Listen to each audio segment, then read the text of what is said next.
When Evelyn's mother passed away in Walnut Creek, she thought the hard part was over. Then a letter arrived from the California Department of Health Care Services claiming they could collect repayment for her mom's Medi-Cal expenses from the home she left behind. Evelyn was stunned. She'd done everything right. Her mom had Medi-Cal, the home was in her name, and the care bills were paid. But no one told her about Medi-Cal estate recovery, a rule that allows the state to recover costs from a deceased recipient's estate. It happens every year to thousands of California families who simply don't know the rules. That's why this episode exists, because knowing these Medi-Cal secrets can literally save your parents' home. Hi, I'm Dale Corpus, a Senior Transition Specialist and real estate expert based in the San Francisco Bay Area. This is another episode of Sandwich Generation Solutions powered by the Simplify Senior Transitions podcast, where I help families navigate the emotional and financial side of senior living and caregiving. Today, we're unpacking the Medi-Cal secrets families don't know and how to protect your parents' home from estate recovery and other pitfalls. Let's dive in.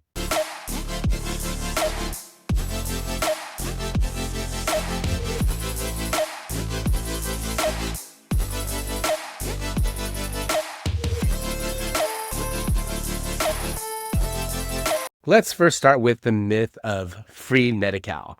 Most families assume once someone qualifies for Medi-Cal, it's free. Technically, it's needs-based, not free. Here's the truth. Medi-Cal covers long-term care, nursing homes, and some assisted living programs like ALW or Master Care. But after a Medi-Cal recipient passes away, the state can seek repayment from assets left behind, especially the home. It's called estate recovery, and unless you've planned ahead, it can catch you off guard. So what is estate recovery? California law allows DHCS to recover the cost of certain Medi-Cal benefits from the estate of a deceased beneficiary who was 55 or older. That means if your parent owned a home, it could be part of that recovery. Even if the home isn't sold, a lien can be filed against it. Recovery can include payments for nursing home stays, home and community-based services, and related care costs. But there's good news. In 2017, California limited estate recovery to probate estates only, meaning if the home avoids probate, say by being in a trust or through transfer on death paperwork, it's often exempt. If your parent's name is the only one on title, the home may fall into probate after they pass. That opens the door for estate recovery. Avoiding probate equals protecting the home.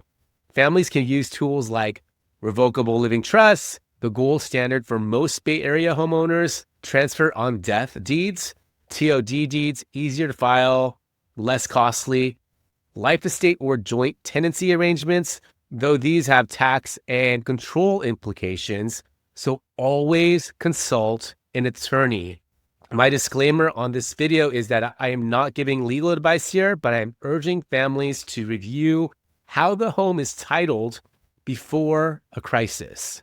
Now let's talk about understanding share of cost and eligibility rules. Many adult children assume their parent won't qualify because they own a home or they have some savings. But true, California Medi-Cal has special rules for seniors. The primary residence is an exempt asset while the person is alive. They don't have to sell it to qualify. There are strict income and asset limits, but planning tools like spend downs, annuities, or Medi-Cal compliant trusts can help. Spouses who remain at home, called community spouses, are protected from losing the home or being left with nothing. Bottom line, don't disqualify yourself. Talk to an elder law attorney before assuming your parent makes too much. Let's talk about an example. The Rodriguezes in Fremont. Mr. Rodriguez needed assisted living after a fall. His wife still lived in their Fremont townhome. They were terrified Medi-Cal would take their home. An elder law attorney helped them place the home in a revocable trust, document it as an exempt primary residence, transition Mr. Rodriguez to Medi-Cal with zero estate recovery exposure. The result? He received care covered by Medi-Cal, and Mrs. Rodriguez kept the home she lived in for 40 years. That's the kind of planning that saves families six figures. Here are more hidden Medi-Cal secrets you should know. Secret 1, the look-back rule.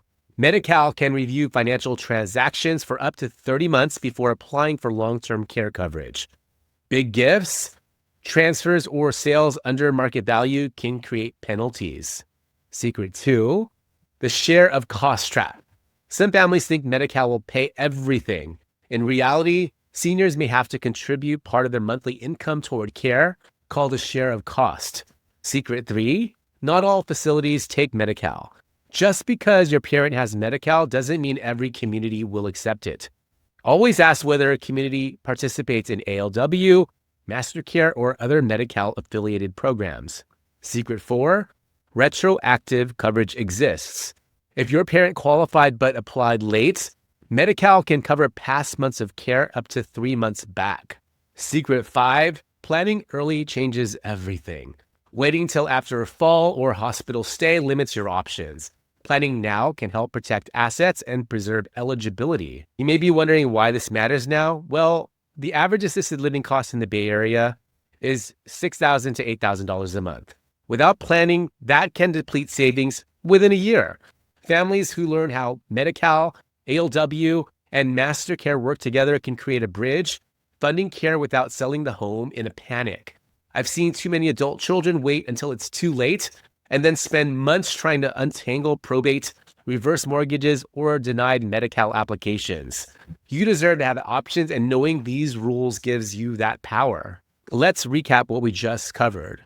1, Medi-Cal helps pay for long-term care, but estate recovery can come after the home. 2, avoid probate through trust or TOD deeds to protect the property. 3, the primary residence is usually exempt while alive, but not automatically after. 4, understand share of costs, look-back rules, and eligibility planning early. 5, talk to elder law and senior transition professionals before a crisis hits. This has been another episode of Sandwich Generation Solutions, powered by the Simplify Senior Transitions podcast. If your loved one is considering senior living and you need to figure out what to do with their home, let's talk. Schedule a free consultation and learn more about my services at www.simplifyseniortransitions.com. If you have a quick question, DM me on Instagram at soldbydale. And don't forget, you can also listen to the Simplify Senior Transitions podcast on YouTube, Spotify, Apple Podcasts, and all other major podcast platforms. If you found this episode helpful, hit like, subscribe, and share it with someone who needs this information. Thanks for watching, and I'll see you in the next episode of Sandwich Generation Solutions, powered by the Simplify Senior Transitions podcast.